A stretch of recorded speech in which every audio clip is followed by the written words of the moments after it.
રાજ્ય સરકાર દ્વારા જાહેર કરવામાં આવેલા 10,000 કરોડના ઐતિહાસિક રાહત પેકેજને મહીસાગરના ખેડૂત અગ્રણીઓએ આવકાર્યું છે। ખેડૂતોએ સરકારના રાહત પેકેજને બિરદાવ્યું છે। કમોસમી વરસાદને લીધે અમારે જે ડાંગરનું વાવેતર કરેલું એમાં નુકસાન થયું। એમાં ખેતીવાડી શાખામાંથી અધિકારીશ્રીઓ આવ્યા અને અમારું જે સર્વે કર્યું એમાં સરકારશ્રી 10,000 કરોડનું પેકેજ જાહેર કર્યું એ અમારા ખેડૂત માટે સારું છે। સરકારશ્રીએ 10,000 કરોડનું જે પેકેજ જાહેર કર્યું છે એ પેકેજનો લાભ દરેક ખેડૂતને મળવાનો છે અને ખેડૂતને લાભ મળવાથી અમારી આવતી સિઝનમાં એ કામ લાગશે ખાતર બિયારણ માટે। એટલે સરકારશ્રીનો ખૂબ ખૂબ આભાર। ખેડૂતોને 125 મણ જેવી મગફળી ખરીદી એક ખેડૂત દીઠ અને ખેડૂતને પૂરતું વળતર મળે અને ખેડૂતને બેઠો કરવાનું કામ આ સંવેદનશીલ સરકાર ખેડૂતલક્ષી સરકારે કામ કર્યું છે। ત્યારે આ વિસ્તારના ખેડૂત પ્રતિનિધિ તરીકે આ વિસ્તારના એપીએમસીના ચેરમેન તરીકે સરકારશ્રીનો ખૂબ ખૂબ આભાર। ગુજરાતમાં કમોસમી વરસાદથી ખેડૂતોને થયેલા નુકસાનની ભરપાઈ પેટે રાજ્ય સરકારે 10,000 કરોડનું રાહત પેકેજ જાહેર કર્યું, જેના કારણે ખેડૂતોમાં ખુશીની લહેર વ્યાપી। પાટણ જિલ્લાના ખેડૂતોએ પણ રાહત પેકેજને આવકાર્યું છે। હાલ સરકારે 10,000 કરોડનું ઐતિહાસિક પેકેજ બહાર પાડ્યું છે, એનાથી અમે ખુશ છીએ, પણ તકલીફ તો ઘણી છે। ત્યારે હાલે અમારા ખેતરોમાં પાણી છે, પણ સરકારનો આભાર કે આટલું પેકેજ ઐતિહાસિક જાહેર કરવામાં અમે ખૂબ રાજી છીએ। અમારા ગુજરાત રાજ્યમાં અતિવૃષ્ટિ વરસાદ પડવાથી ખેડૂતોને બહુ નુકસાન ગયેલ છે, પાક બધો નિષ્ફળ ગયેલ છે। તે બદલ સરકારે 10,000 કરોડનું જે પેકેજ પાસ કર્યું તેના બદલ આભાર। અમારે કોઈ આધાર રહ્યો નહોતો, પણ સરકારશ્રીએ જે પેકેજ જાહેર કર્યું છે 10,000 કરોડનું, બરોબર, એ બદલ સરકારનો ખૂબ આભાર માન્ય।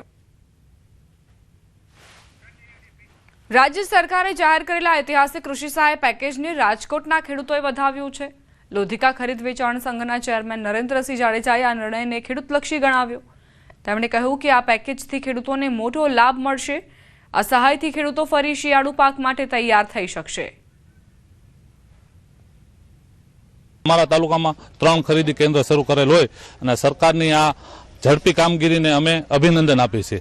અને જ્યારે કુદરત રૂઠ્યો છે પણ અમારે સરકાર રૂઠી નથી। એમ સરકાર દ્વારા જે 10,000 કરોડનું તાત્કાલિક બજેટ બહાર પાડ્યું છે તે બદલ હું સરકારશ્રીનો ખૂબ ખૂબ આભાર માનું છું। મગફળીના ટેકાના ભાવે ખરીદી કેન્દ્રની અંદર મગફળી લઈને આવ્યો છું, તેની અંદર સરકારશ્રીએ ભાવ નક્કી કરેલા છે 1,452 રૂપિયા।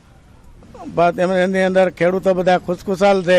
સરકારે જે ટેકાના ભાવે જાહેર કરેલા છે એ 1,452 રૂપિયા ટેકાના ભાવ છે, જે માર્કેટ કરતા ઘણા ભાવ સારા છે। અને આ કપરા સમયની અંદર ખેડૂતને પડખે સરકાર ખંભે ખંભો મિલાવીને ઊભી છે અને કેન્દ્ર બહુ સરસ રીતે ચાલે છે। સૌ અધિકારીઓનો ખૂબ ખૂબ સાથ અને સહકાર હોય છે અને સરકારે આ જે સહાય કરી છે એ સહાયથી ખેડૂત ખુશ થયો છે। પોતાનું બિયારણ ખાતર લઈ વાવેતર કરી શકે એમ છે અને આ ખેડૂત છે ને આ સરકારનો ઋણી છે એમ ખેડૂત કહે છે। ખેડૂત એમ કહે છે કે સરકાર અમારી બાજુમાં ઊભી છે। ઐતિહાસિક પેકેજના કારણે હું રાજકોટ લોધિકા ખરીદ વેચાણ સંઘ, મારા તમામ ડાયરેક્ટર મિત્રો, અમારી તમામ સહકારી મંડળીઓ વતી હું રાજ્ય સરકારનો ખૂબ ખૂબ આભાર માનું છું। મધ્ય ગુજરાતમાં ખેડૂત અગ્રણીઓએ ગુજરાત સરકારના કૃષિ પેકેજની પ્રશંસા કરી। ભરૂચ એપીએમસીના ઉપપ્રમુખ રવિન્દ્રસિંહ રાણાએ આ પેકેજને આવકારતા જણાવ્યું કે રાજ્ય સરકાર દ્વારા પિયત અને બિનપિયત બંને પ્રકારના પાકો માટે હેક્ટર દીઠ ₹22,000 સુધીની સહાયની જાહેરાત એ ઐતિહાસિક પગલું છે, જેનાથી ખેડૂતોને મોટી રાહત થશે। અંકલેશ્વર એપીએમસીના સેક્રેટરી ભાસ્કરભાઈ ભટ્ટે કહ્યું કે આ પેકેજ ખેડૂતો માટે આર્થિક સંકટમાં જીવતદાન સમાન છે અને સરકારની સંવેદનશીલતાનો ઉત્તમ દાખલો છે। ઐતિહાસિક 10,000 કરોડની સહાય માટેનું પેકેજ જાહેર કરેલ છે, જે ખૂબ જ આવકારદાયક છે। આજના સમયમાં ખેડૂતોને થયેલ નુકસાનને પહોંચી વળવા માટે ખૂબ જ સહાયરૂપ થશે। નવો પાક તૈયાર કરવા માટે સહાયરૂપ થશે। એને આપણા ખેડૂતો વતી આવકારીએ છીએ. આપણા ટેકાના ભાવે ખરીદી કરી છે એ લગભગ 15,000 કરોડનું ટેકાના ભાવે ખરીદી કરીને સરકારે ખેડૂતો માટે હંમેશા ચિંતા કરી છે અને આ વર્ષે પણ 15,000 કરોડનું સરકારે મદદરૂપ કરીને ખેડૂતોને સારો ભાવ મળે એ હેતુસર ખરીદી ચાલુ કરી છે. તે બદલ આપણા કેન્દ્ર સરકારના આપણા ગુજરાતના લોકલાડીલા માન્ય વડાપ્રધાન નરેન્દ્ર મોદી સાહેબ, અમિત શાહ સાહેબનો હું ભરૂચ જિલ્લાના ખેડૂતો વતી ખૂબ ખૂબ આભાર વ્યક્ત કરું છું.